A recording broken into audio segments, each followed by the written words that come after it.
around you. Exactly. It also works as bait. You can catch bluegills. Oh, yeah, no, we went nuts. Bread, that's a no-brainer. It's true. Apparently, Japanese art students in the 19th century were given bread to use as erasers, and because they were starving artists, they sometimes ate it. Oh! Bill, how did Andrew Zimmern do in our quiz? He's a winner. 2 out of 3. Congratulations, Andrew. Another success.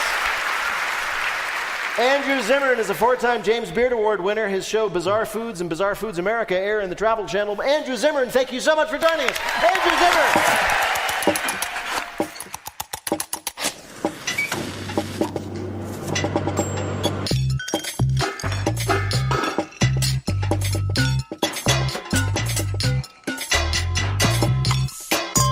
When we come back, we give thanks for the bravery of comedian Bassem Youssef and for the thrilling romance of author Nora Roberts. We'll be back in a minute with more of Wait, Wait, Don't Tell Me from NPR. Support for this podcast comes from the John S. and James L. Knight Foundation, helping NPR advance journalistic excellence in the digital age.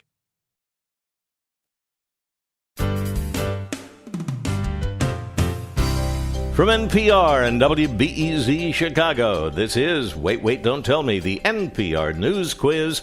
I'm Bill Curtis, and here's your host at the Chase Bank Auditorium in Chicago, Peter Sagal. Thank you, Bill. On this Thanksgiving holiday weekend, I, myself, am most thankful for the fact that I get to talk to a lot of interesting people, many of them from far away, and I never have to leave home. We assume, for example, that comedian Bassem Youssef fled his native Egypt just to talk to us. The man often called the Jon Stewart of Egypt joined us in July of this year, and Peter commented how odd it was that a comedian like him trained as a surgeon. Yeah, this is why I sucked as a comedian. Really? You started on another thing I didn't know until I saw the documentary. You started on YouTube, just you basically in a room in your house looking at the camera and telling jokes. Exactly, and at that time I didn't think that this will actually go anywhere, and I was waiting for papers, H-1 visa papers to come because I was accepted as a fellowship in Cleveland. Cleveland? Yes, and it just tells you like how I was so desperate to leave my country to be excited to go to Cleveland. What? Yes, and but the revolution happened. I did the show, and then I thought that maybe with 10,000 people would watch the show, and in a few weeks I ended up with having 5 million people watching. And I know when you got now, like my cat gets 5 million people. Yes, I know. But at that time, this was 2011. It was Egypt. It was YouTube. At that time, it was unprecedented numbers, and I ended up signing the show, like my first TV deal. And it is amazing. And then you were right on TV. You had an extremely popular show. So when you started the show, of course, you were living under Mubarak, and pretty soon after you started, the revolution came and he was toppled. No. I started after Mubarak. Oh, I'm sorry. I didn't understand. I thought it was your fault that you got rid of Mubarak. I was going to congratulate you. No, I can only be blamed for a few things. Okay. So, and of course, as what happened in your life and in your career, by the third season of your show, a military dictatorship had come back to Egypt, and they more or less shut you down, right? Yeah, and the way they do it indirectly. They go to the people who own the networks, the people who hire you, and say, like, you're right, he's not allowed to do it anymore. What was there a joke that finally brought you down, that they finally said, no more? Oh, yeah, there is a joke that actually brought us down. Sisi won the elections, so that's the big joke, yeah.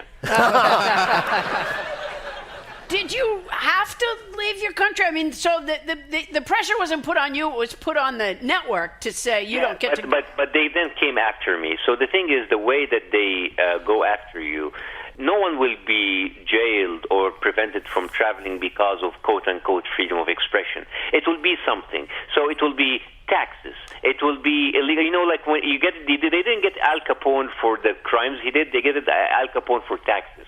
So I was fighting a lawsuit against one of the networks that stopped me, and it was an arbitration case. And there was no way I could lose the case because they're the one who stopped me. And then I woke up in the morning and I find the verdict fining me £100 million. At that time, it was like $15 million. So the lawyer called me and said, listen, the verdict came out.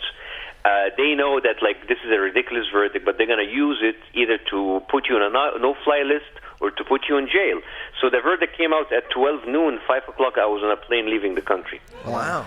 So you're the Jon Stewart and Al Capone of Egypt. That's a great resume. In fact, I was going to say to you, I don't think Al Capone is a good comparison. Yeah. He was hilarious. So now you're living... I mean, Robert De Niro can make anybody look good. So. That's true. Well, Bassem Youssef, it is a pleasure to talk to you, and we have asked you here, sir, to play a game we're calling... Eat your tubers, you tuber. So we were interested and surprised to find out that you began your successful career in Egypt on YouTube as a YouTuber. And so we thought it would only be natural and right to ask you about actual tubers, that is, potatoes. So answer 2 out of 3 questions about potatoes correctly, and you will win our prize for one of our listeners. Bill, who is Bassem Youssef playing for? Neil Barnes of Baltimore, Maryland. All right. You ready to do this? C. Yeah. You're jumping ahead. I always answer C. It's genuinely. Oh, I didn't know they had the SATs in Egypt. Okay. All right, your first question. Potatoes, of course, came from the New World, and Europeans were very suspicious of them at first. A French food expert managed to convince his countrymen that they were a valuable foodstuff by doing what? Was it A, he declared falsely that eating potatoes would result in passing gas that smelt like flowers? B, he surrounded his potato patch with armed guards as if they were a treasure? Or C, he paid Madame de Pompadour to pose with one in a portrait, making it history's first product placement? C. I like your consistency, Bassem, but it was actually B. He hired guards to stand around his potato patch as if they were a valuable treasure, and people said, hey, maybe they're not so bad. Your next question. Potatoes have played an important role in pop culture, such as which of these? A, they led to Jimi Hendrix writing his classic song, The Wind Cries Mary. B, a strangely spherical potato with one big eye gave George Lucas the idea for the Death Star.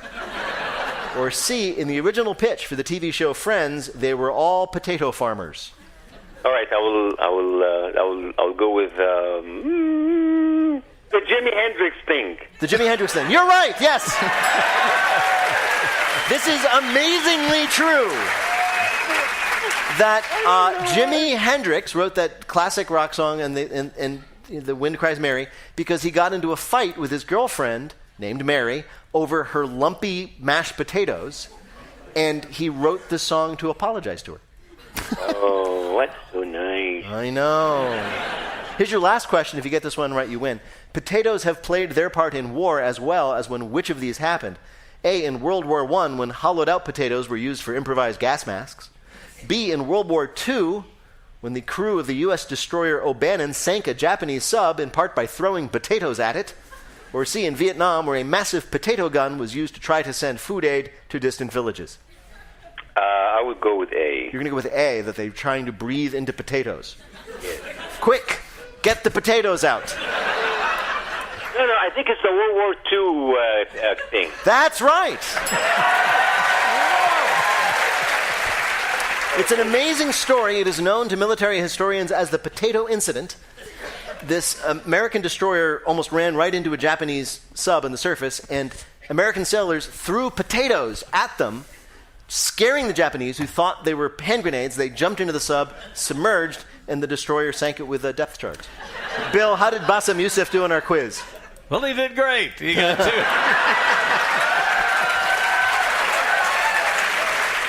Bassem, you got 2 out of 3. That means a win. Welcome.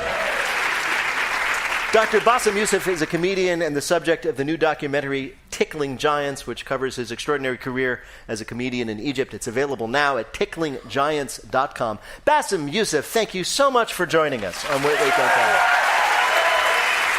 Bye.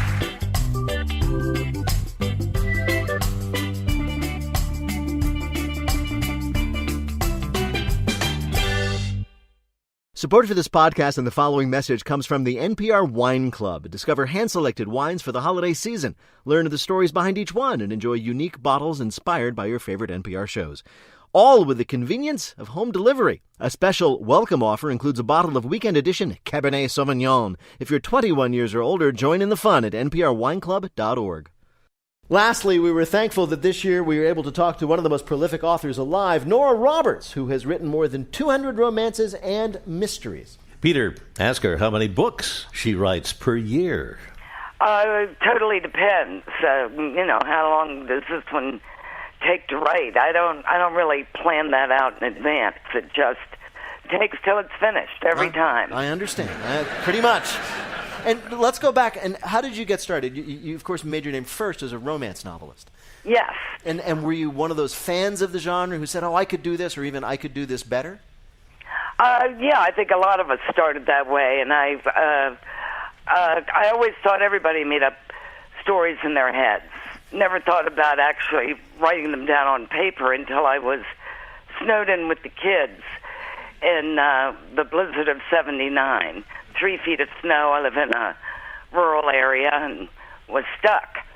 No morning kindergarten. It was a nightmare. Right. This sounds more like a horror genre than romance. Yeah, I coulda, shoulda, woulda started. Maybe I'd be Stephen King now. Who knows? But that's how I started. Just deciding instead of another game of Candyland, which might have been murder-suicide, I decided to write a book. Right, I see. What did you do? So in this scenario, you're stuck in the house with your very young children with nothing else to do. So what did you do with the kids while you decided to sit down and write your first novel? We have a lot of closets. Oh, yeah. People say that they love your romance novels more than the mass market books because you add a little special something that's not the typical stuff. Could you describe what makes a Nora Roberts romance novel different? Well, I don't really write romance at this stage, but I write about relationships. And you don't like to do like the heaving bosom stuff and the Fabio. I never have. No, I never have. I don't have any myself. So yeah. In Nora Roberts' books, the bosoms remain still; they do not heave. Yes. Now, you also write thrillers under the name J.D. Robb. So why are you writing under a pseudonym?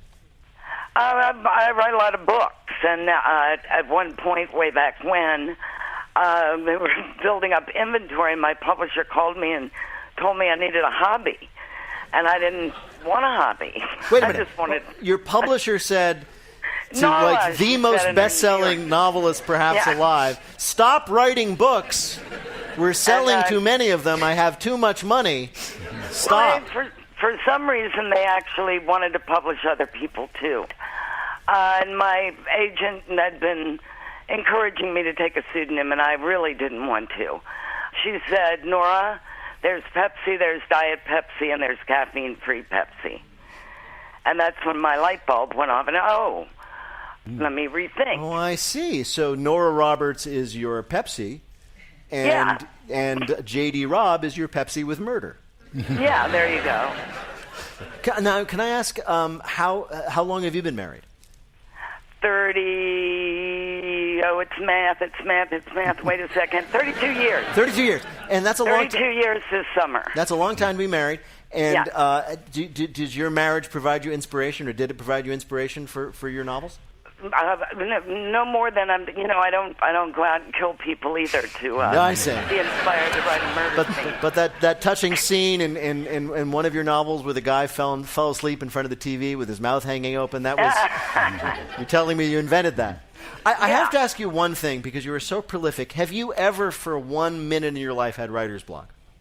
I don't let myself believe in it. I feel very strongly writing is a habit as much as an art or a craft. And if you write crap, you're still writing. Yeah. And you can fix that, but if you walk away, then you've broken the habit. Really? But you've never finished a novel and said, I have written about all the relationships I can think of and all the murders I can think of, I got nothing? Oh, no, there are 88 keys on the piano, but do you run out of music? That's a good point. There she is, ladies and gentlemen. Nora Roberts. Well, Nora Roberts, we are delighted to talk to you, and we've asked you here to play a game we're calling... You're a recluse who never writes anything. So, as we discussed, you write under the name J.D. Robb, because you're writing too many books to publish under one name. So we're going to ask you instead about J.D. Salinger, who wrote pretty much nothing for the last 50 years of his life. Right. Answer 3 questions about the famous recluse. You'll win our prize, Carl Castle's voice on their voicemail, for one of our listeners. All right, Bill, who is author Nora Roberts playing for? Alan Bush of Bethlehem, Pennsylvania. All right, you ready? I guess. All right.